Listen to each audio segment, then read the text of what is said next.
Danny Cole had lived alone for 6 years.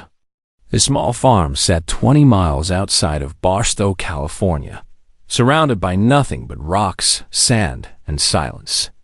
He liked the quiet. After everything he had been through, the quiet felt like medicine. He had served in the army for 12 years. He had seen things that still woke him up at night. When he came home, his wife Linda was waiting for him with open arms and a warm smile. They had 10 good years together before the cancer took her. After the funeral, Danny sold their house in the city and moved to the desert. He wanted to be somewhere empty, somewhere that matched how he felt inside. Most nights, he sat on his porch and watched the stars. The sky out here was different from anywhere else. No city lights to drown out the view. Just millions of tiny points of light stretching from one horizon to the other. Sometimes he wondered if anyone was out there, looking back at him. On this particular night, the answer came walking across his property. Danny first noticed the movement around 9 o'clock. A shape was stumbling through the darkness about 100 yards from his house. He squinted, trying to make sense of what he was seeing. The figure moved strangely, like its legs did not work quite right. It fell, got back up, took a few more steps, and fell again. His first thought was that someone had gotten lost. Hikers sometimes wandered off the trails and ended up in trouble. The desert could kill you fast if you did not know what you were doing. Danny grabbed his flashlight from beside the door and walked out to help. He called out as he approached. The figure did not answer. It just kept crawling forward, pulling itself through the dirt with desperate determination. Danny started to run. When he reached the fallen form, he aimed his flashlight down and felt his whole body go cold. It was not human. The being had 2 arms and 2 legs, like a person. It had a head and a face with features that were almost familiar. But everything was wrong. The skin was pale blue, like the color of a winter sky just before sunset. The limbs were too long and too thin. The fingers had an extra joint. And the eyes, when they opened and looked up at him, reflected his flashlight beam like mirrors. Danny took a step backward. His heart was pounding so hard, he could feel it in his throat.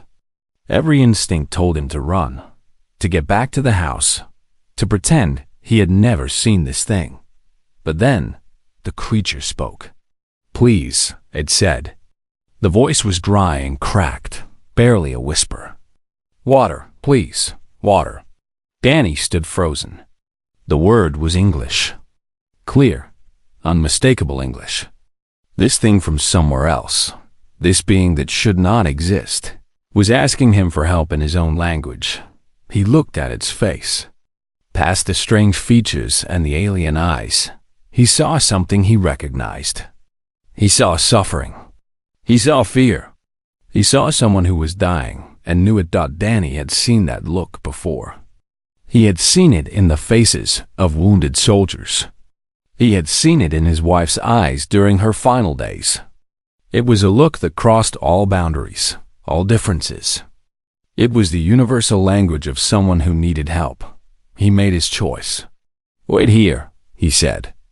"I will be right back." He ran to the house. His hands were shaking as he filled a cup from the kitchen sink. Plain tap water, nothing special. He grabbed a bottle too, just in case. Then he ran back outside. The alien had not moved. It lay in the dirt, breathing in short, painful gasps. Danny knelt beside it and held the cup to its lips. "Drink slow," he said. "Small sips." The creature drank. It took every drop from the cup, then looked at him with an expression Danny could not read. He opened the bottle and held that out too. The alien drank half of it before stopping. "Thank you," it said.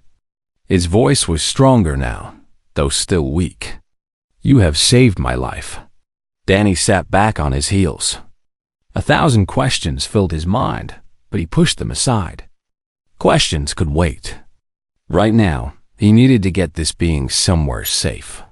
"Can you stand?" he asked. My house is right there. We can get you inside, get you more water, figure out what to do next." The alien tried to rise and failed. Danny put one arm under its shoulders and helped it up. The creature was lighter than he expected, almost fragile. Together, they made their way slowly toward the farmhouse. Inside, Danny laid the alien on his couch. He brought more water, along with a wet cloth to wipe the dust from its face.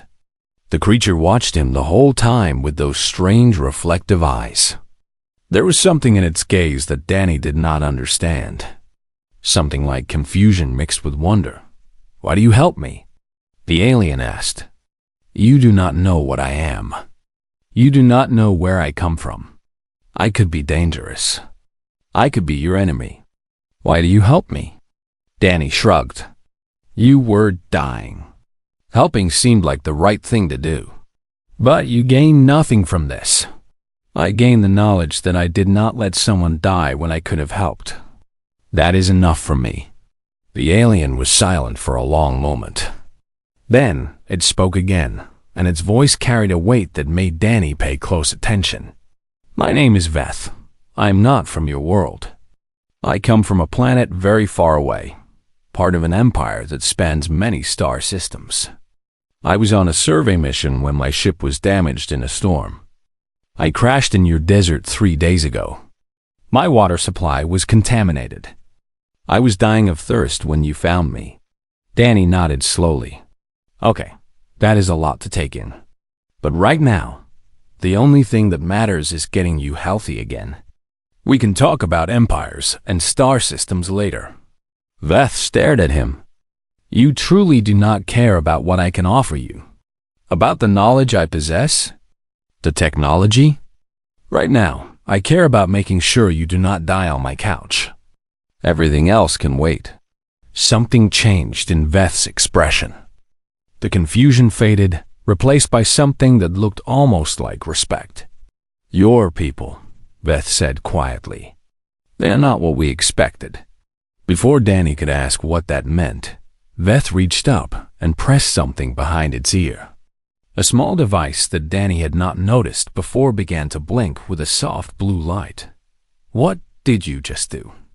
Danny asked. Veth looked at him with an expression that sent a chill down his spine. "I have called my people," Veth said. "They will come now. They will come for you. And when they learn what you have done, everything will change." Danny looked out the window at the dark desert sky.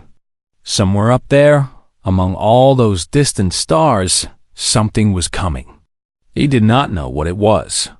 He did not know what it would mean. But he knew, deep in his bones, that his quiet life was over. Danny did not sleep that night. He sat in his old armchair across from the couch where Veth rested, watching the alien breathe and trying to make sense of everything that had happened. Every few minutes, he glanced out the window at the sky, waiting for something he could not imagine. Veth drifted in and out of consciousness. During the moments when the alien was awake, Danny asked questions and tried to learn what he could. The answers only made him more confused. Veth explained that its people, the Volanti, had been watching Earth for a long time. They knew about humans. They had studied human history, human wars, human technology. They considered Earth a primitive world, interesting but not important. The survey mission that brought Veth here was supposed to be routine. A quick scan of the planet, some updated data, and then back to the Empire. But something went wrong, Veth said. A storm in your upper atmosphere damaged my ship. I lost control and crashed in this desert. My supplies were destroyed. I walked for 3 days, searching for water, for help, for anything. I found nothing but sand and heat. I thought I was going to die. And then you found my farm, Danny said. And then you found me, Veth corrected. And you gave me water. You saved my life. Among my people, that is not a small thing. Danny shrugged. It was just water. I have plenty of it. Veth looked at him with those strange eyes. You do not understand. In our culture, resources are everything. Water, food, energy, they are never shared freely. Everything has a price. Everything requires payment. The idea of giving something to a stranger, expecting nothing in return, it does not exist among us. That sounds like a hard way to live. It is the only way we know. Danny thought about that. He thought about all the times in his life when strangers had helped him. The neighbor who gave him rides to school when his parents could not afford a car. The sergeant who carried him 2 miles through enemy territory after he got shot in the leg. The nurses who took care of Linda in her final days, holding her hand when Danny could not be there. Kindness had saved him more times than he could count. Maybe it is time you learned a new way, he said. Before Veth could respond, the house began to shake. Danny jumped to his feet. The windows rattled. Dust fell from the ceiling. Outside, the darkness was suddenly filled with light, bright and blue, and coming from everywhere at once. He ran to the door and threw it open. The sky was falling. Dozens of ships descended from the clouds, each one larger than his farmhouse, each one glowing with that same blue light. They moved in perfect formation, spreading out until they formed a complete circle around his property. The ground trembled as they landed, one after another, until Danny lost count. Then the doors opened. Figures emerged from each ship. They were like Veth, tall and thin with that same pale blue skin. But these beings were different. They wore armor that seemed to shimmer and shift in the light. They carried weapons that hummed with energy. And they moved with the kind of precision that Danny recognized from his military days. These were soldiers. These were warriors. They took up positions around his house, forming ranks 3 deep. Danny counted quickly in his head. 10 ships, 30 soldiers each. 300 armed aliens, all of them watching his little farmhouse with weapons ready. Veth, Danny called back into the house. I think your people are here. Veth appeared in the doorway, moving slowly but standing on its own feet. The alien looked out at the assembled forces and made a sound that might have been a sigh. I was afraid of this, Veth said. Afraid of what? Who are these people? Before Veth could answer, one of the soldiers stepped forward. This one was taller than the others, with armor that carried symbols Danny did not recognize. It walked straight up to the porch and stopped, looking down at Danny with an expression that held no warmth. I am Commander Tarek of the Imperial Guard, it said. You will explain how you came to possess the Crown Prince of the Volanthi Empire. Danny blinked. He turned to look at Veth. The alien would not meet his eyes. Crown Prince? Danny repeated slowly. You told me you were a scout. I said I was on a survey mission, Veth said quietly. I did not say it was my only role. Commander Tarek stepped closer. Danny could feel the heat coming off the alien's armor, could smell something sharp and metallic in the air around it. The being you call Veth is the heir to the throne of our empire, Tarek said. It rules over 40 star systems and 1 trillion citizens. Its life is the most valuable thing in our civilization. And you, human, you had it in your possession for an entire night. You will explain yourself. Danny looked at the commander. He looked at the 300 soldiers surrounding his home. He looked at Veth, who was watching him with an expression somewhere between guilt and hope. Then he did something that surprised everyone, including himself. He laughed. Explain myself? He said, sure, why not? Here is what happened. Your prince crashed in my desert. I found it dying of thirst. I gave it water. I brought it inside. I let it rest on my couch. That is the whole story. There is nothing else to explain. Commander Tarek stared at him. You expect me to believe that you helped the Crown Prince out of simple kindness? That you wanted nothing in return? I did not know it was your prince. I did not know it was an alien, not at first.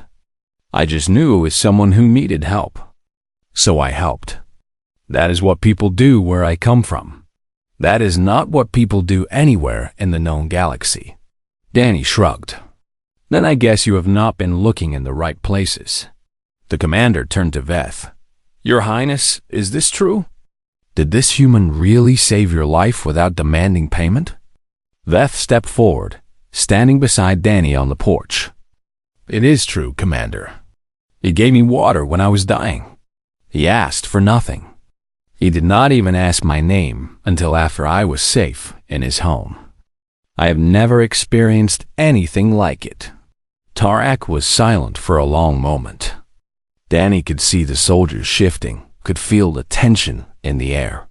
Something was happening here that went beyond a simple rescue. Something that these aliens did not know how to process. Finally, Tarak spoke again. We will remain here until we understand what has happened. No one enters or leaves this area. Scholar Pala will conduct an assessment of this human and its culture.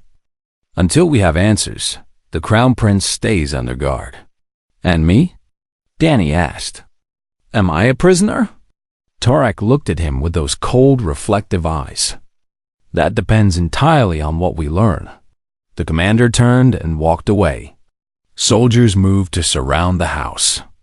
A shimmering dome of energy began to form overhead, cutting off the stars. Danny watched it all happen with a strange sense of calm. He had faced danger before. He had been shot at, bombed, nearly killed more times than he could remember. This was different, but the feeling was the same. Stay calm. Stay focused. Deal with what is in front of you. He turned to Veth.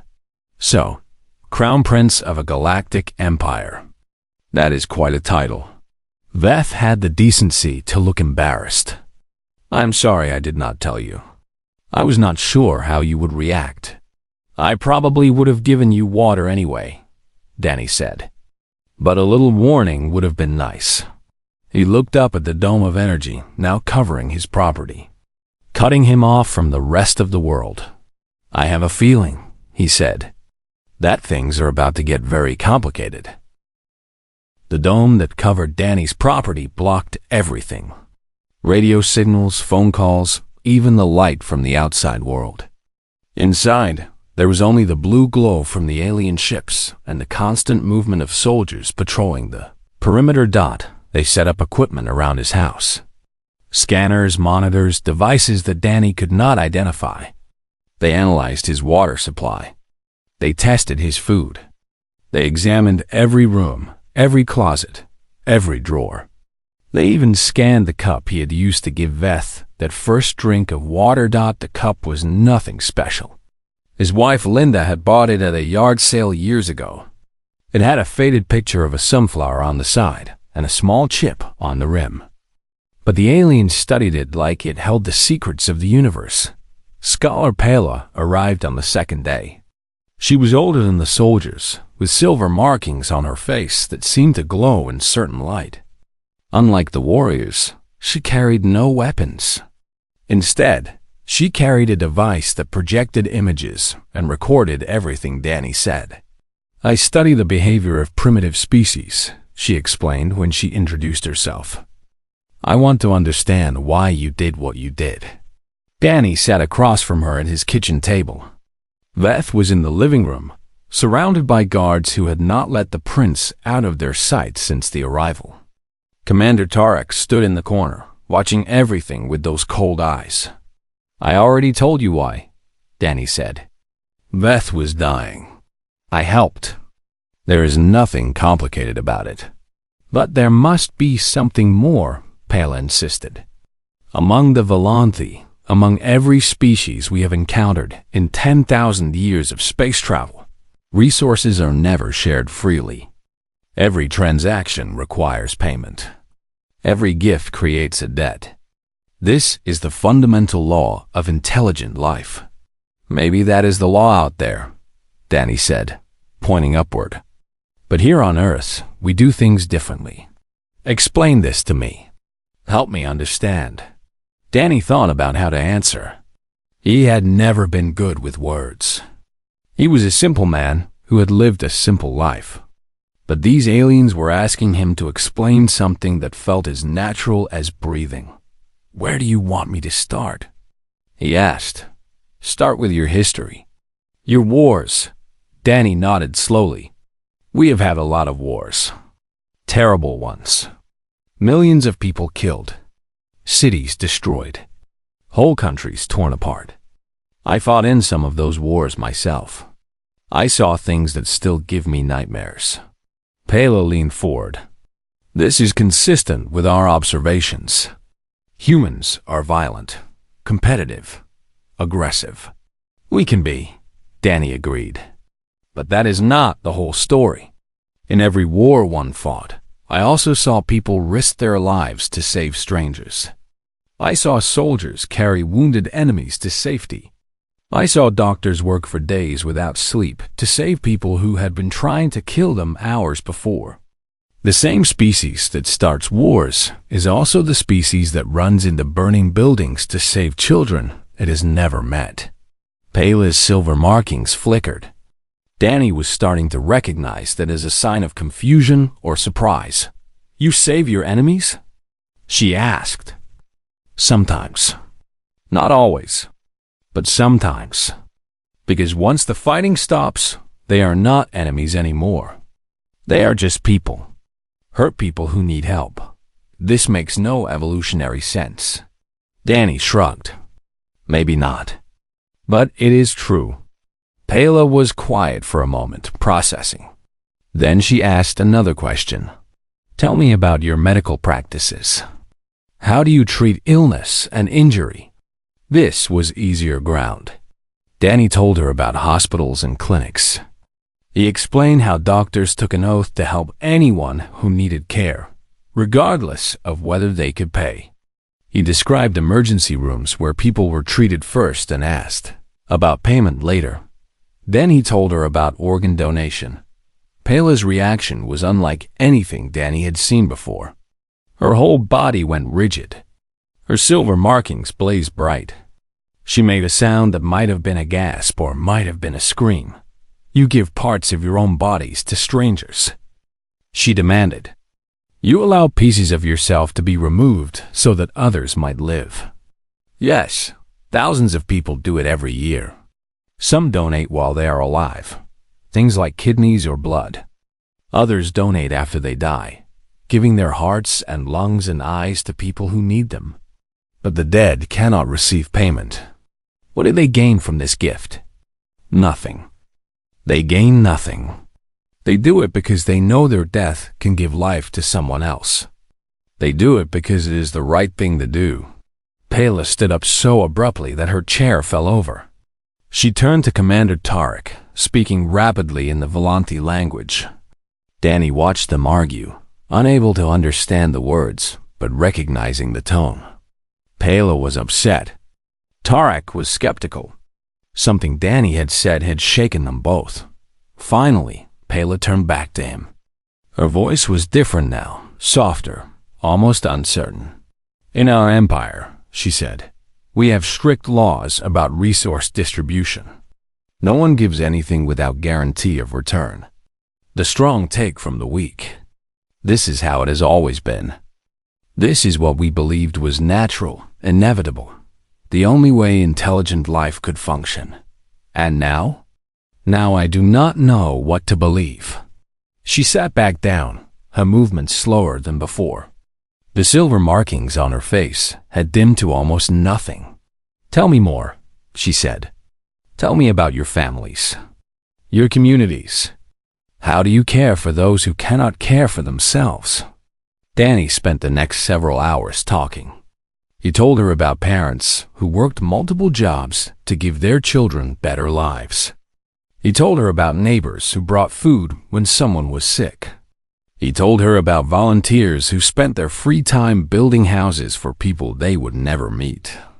He told her about the firefighters and paramedics who ran toward danger when everyone else ran away. He told her about Linda, about how she had spent the last year of her life, when she was too sick to work, volunteering at a local shelter because she wanted to help others even when she could not help herself. about how strangers had shown up at her funeral, people Danny had never met. All of them with stories about how Linda's kindness had changed their lives. By the time he finished, Pela was crying. Danny had not known that Volanti could cry, but they could. Clear tears ran down her blue face, leaving trails that glittered in the artificial light. "We have been watching your world for centuries," she said. "We saw your wars and your crimes and your cruelty. We thought we understood you. We were so wrong." She wiped her face with a gesture that was surprisingly human. "You are not primitive," she said. "You are something we have never encountered before. Something we did not believe was possible." "What is that?" Danny asked. Pela looked at him with an expression that mixed wonder and fear in equal measure. "You are a species that has learned to survive through kindness. A civilization built on the impossible foundation of giving without expectation. And that changes everything." She turned to Tarek. "Commander, we need to speak with the prince. And we need to contact the emperor. What happens next will affect the entire empire." Danny watched them go, leaving him alone in his kitchen with more questions than answers. Through the window, he could see the glow of the alien ships, the movement of soldiers, the shimmering dome that separated him from the rest of the world. He had no idea what was coming. But for the first time since this whole thing started, he felt something that might have been hope. The next 3 days were chaos. Word of what had happened spread through the Volanti fleet faster than Danny could have imagined. Shuttles arrived from orbit, carrying officials and scholars and military officers who wanted to see the human for themselves. Danny's small farmhouse became the center of something much larger than one man's act of kindness. They asked him the same questions over and over. "Why did you help? What did you want? What do you expect now?" And over, Danny gave them the same answer. He helped because someone needed help. He wanted nothing. He expected nothing. Some of them believed him. Others clearly did not. But all of them seemed shaken by what they had heard. On the 4th day, they gathered in his living room for what Commander Tarek called Council of Decision. 15 Volanti leaders sat in a circle, with Danny and Veth on opposite sides of the room. Scholar Pela stood in the center, presenting her findings. "I have conducted extensive interviews with the human," she said. "I have reviewed records of human history, human culture, human society, and I have reached a conclusion that I know many of you will find difficult to accept." She paused, looking around the circle. "This species is not like us. They are not like any species we have ever encountered. They have developed a social structure based on something we considered impossible. They give without expectation of return. They sacrifice for strangers. They build communities on trust and cooperation rather than competition and individual gain." An older Volanti with gold markings on his armor spoke up. "Scholar Pela, what you describe goes against everything we know about intelligent life. Evolution favors the selfish. Resources are limited. Those who share freely are eliminated by those who take." "That is what we believed," Pela agreed. "But this species has found another way. They have discovered that cooperation can be more powerful than competition. That communities built on mutual support are stronger than collections of selfish individuals. They have turned kindness into a survival strategy." The gold-marked Volanti shook his head. "Even if this is true, what does it matter? These humans are primitive. They have barely left their own planet. Their technology is generations behind ours. What threat could they possibly pose?" Another voice spoke up. This one came from a female with deep blue markings, an admiral by her uniform. "That is exactly what concerns me. If Scholar Pela is correct, then this species represents an existential challenge to our way of life." Danny looked up sharply. He did not like the sound of that. "The foundation of our empire is built on the principle of individual achievement," the admiral continued. Every citizen knows that what they have earned. Every resource is properly distributed through fair transaction. This system has kept us stable for 10,000 years. She pointed at Danny. But if beings can thrive through giving things away for free, if communities can grow strong through sacrifice and sharing, then our entire social order becomes questionable. Our citizens might start to wonder if there is a better way. The stability of our empire could crumble. So, what are you suggesting? Veth demanded. The prince had been quiet throughout the meeting, but now there was anger in his voice. That we destroy them? Kill an entire species because their existence makes us uncomfortable? I am suggesting we consider all options, including containment. Danny stood up. Every Volanthi in the room turned to look at him. Several guards moved their hands toward their weapons. Can I say something? He asked. Commander Turek nodded slowly. You may speak, human. Danny took a deep breath. He was not a politician or a philosopher. He was just a tired old farmer who had stumbled into something way bigger than himself. But he had something to say, and he was going to say it. I have been listening to you talk for the past hour, he said, and I think I understand the problem. You have built your whole society on the idea that everyone is out for themselves, that the only way to survive is to take before you are taken from. And that idea has worked for you. It has kept your empire running for thousands of years. He paused, looking around the circle. But it has also made you afraid. Afraid of each other. Afraid of strangers. Afraid of anything that challenges what you believe. You look at my species and you see a threat, not because we have powerful weapons or advanced technology, but because we have a different idea. The idea that sometimes the best way to help yourself is to help others. The Admiral started to object, but Danny kept talking. You want to know the truth about humans? We are not special. We are not perfect. We fight and steal and hurt each other just like any other species. But we also learned something a long time ago. We learned that the universe is cold and dark and dangerous, and the only way to survive it is together. We learned that when you help someone today, they might help you tomorrow. We learned that kindness creates more kindness, and cruelty creates more cruelty. And you get to choose which world you want to live in. He looked directly at the Admiral. You say our existence threatens your empire. I say your empire threatens itself. A society that cannot allow for generosity, that sees kindness as weakness, that treats every gift as a transaction. That society is not strong. It is brittle. It is one crisis away from falling apart, because when things get hard, your people will not help each other. They will fight over what is left. The room was silent. Danny could feel his heart pounding, but he kept his voice steady. You can destroy us if you want. You have the power. But that will not change the truth. Kindness works. Cooperation works. Sharing works. And somewhere in your empire, maybe already, there are people who know this. People who wish they could give without counting the cost. People who are tired of living in fear of each other. You can kill humans, but you cannot kill that idea. It will keep coming back until you learn to accept it. He sat down. His hands were shaking. He had never given a speech like that in his life. The silence stretched.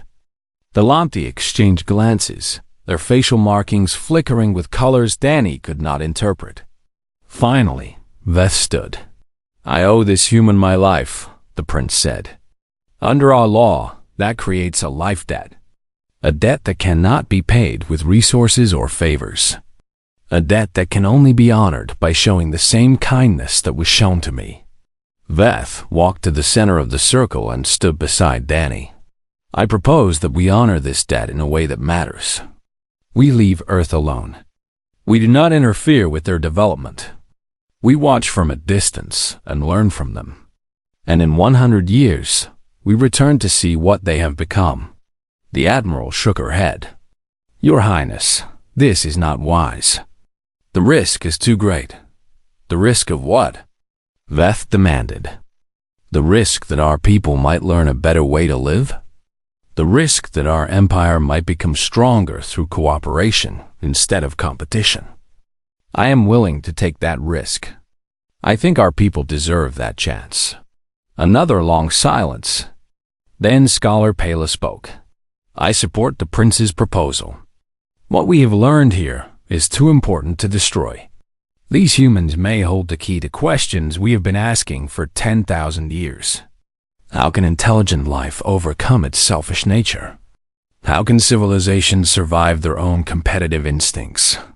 The answers might be right here on this small blue planet. One by one, the other council members began to speak. Some agreed with Veth. Some sided with the admiral. The debate went back and forth for hours. Danny sat quietly through all of it, watching beings from another world argue about the fate of his species. He thought about Linda, about what she would say if she could see this. She would probably laugh at how ridiculous it all was. And then she would remind him that all he could do was tell the truth and hope for the best. That was exactly what he had done. Now all he could do was wait. The vote came at midnight. Danny had lost track of how long the debate had lasted. Hours stretched into more hours as Volanti. Officials argued about politics and precedent and the proper interpretation of ancient laws. His eyes were heavy and his back ached from sitting in the same position for so long. But he forced himself to stay awake, to pay attention to every word, because his whole world depended on what these aliens decided. Commander Tarak called the council to order. The room fell silent. We have heard all arguments, Tarak said. We have considered the implications for our empire and our people. Now we must decide. Those in favor of the prince's proposal, indicate your support. One by one, hands were raised. Danny counted them silently. 8, 9, 10. The admiral and 4 others kept their hands down. But it did not matter. The vote was clear. The proposal passes, Tarak announced. Earth will be designated a protected observation zone. No Volanti vessel may land on this planet or make contact with its inhabitants for a period of 100 standard years. At that time, a delegation will return to assess the development of human civilization. Danny let out a breath he did not realize he had been holding. The council broke up quickly after that. Officials returned to their shuttles. Soldiers began taking down equipment. Within hours, the dome of energy that had covered Danny's property flickered and disappeared, revealing the stars for the first time in days. Veth found him on the porch, sitting in his old chair, staring up at the sky. It is over, the prince said. My people will honor the agreement. You and your species are safe. Danny nodded slowly. Thank you for supporting us, for convincing them. I did not convince them. You did. Your words, your story, your actions. I simply told the truth about what happened. They sat together in silence for a while, watching the Volanti ships begin to lift off one by one. Each departure was marked by a flash of blue light and a gentle rumble that shook the ground. What happens now? Danny asked. For you, I mean, you go back to being a prince? Veth made a sound that Danny had learned to recognize as laughter. I go back to preparing to be emperor, yes. But I do not think I will ever be the same. You have given me something I did not know I was missing. What is that? Hope. The belief that things can be different. That my people do not have to live in fear and competition forever. Veth turned to look at him. I am going to change the empire, Danny Cole. It will take time. It will be difficult. There will be resistance. But I'm going to try to build something better.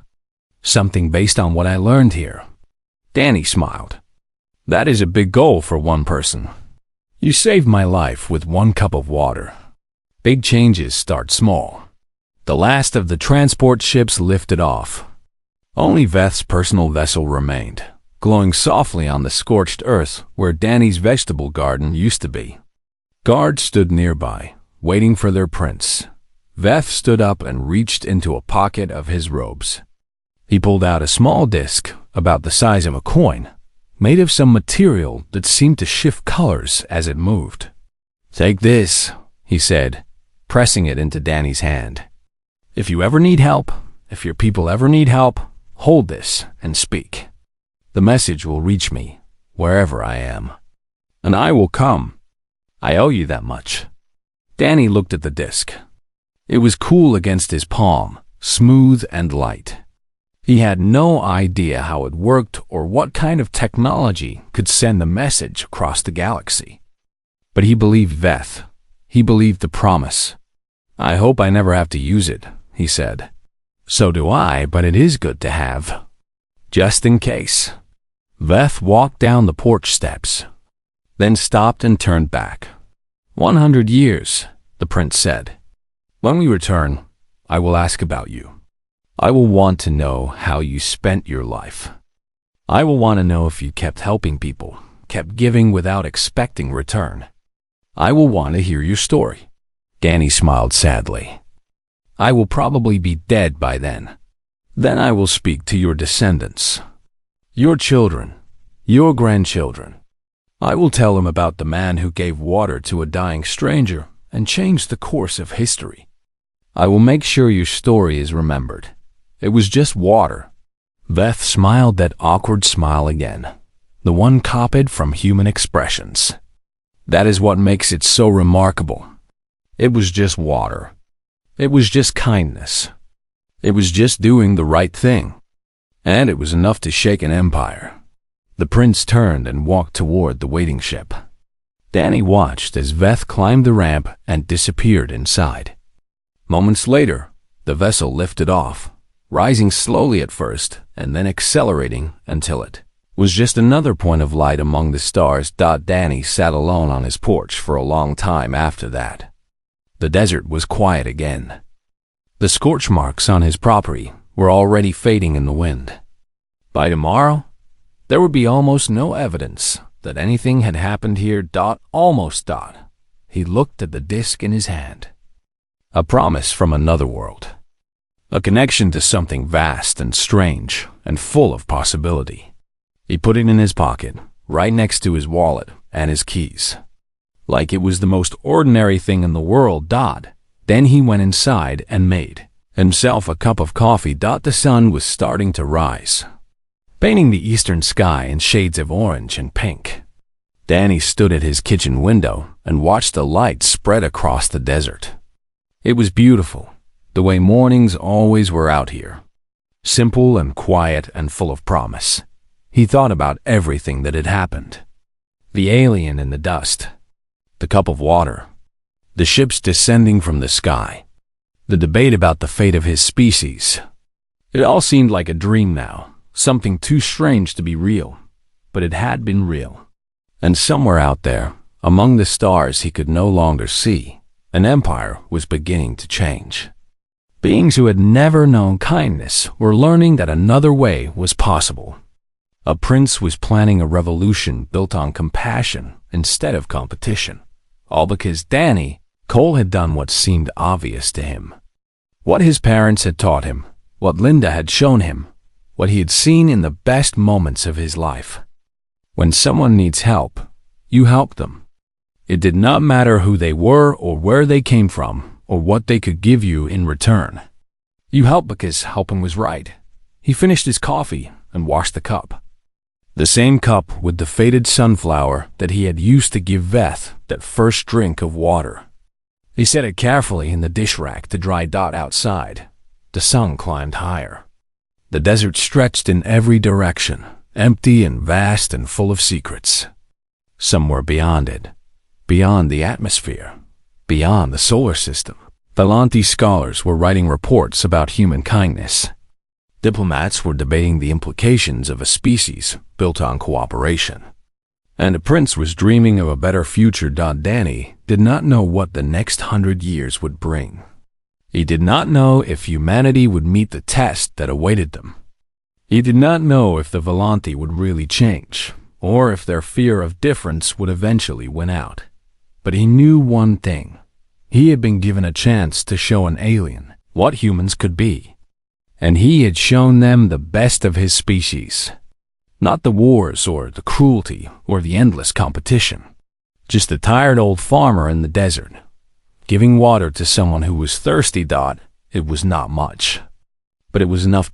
Danny Cole stepped out onto his porch, sat down in his old chair, and began another day. The universe had changed around him. Everything was different now, but the sun still rose. The coffee still tasted good. And somewhere out there, kindness was spreading. That was enough for him.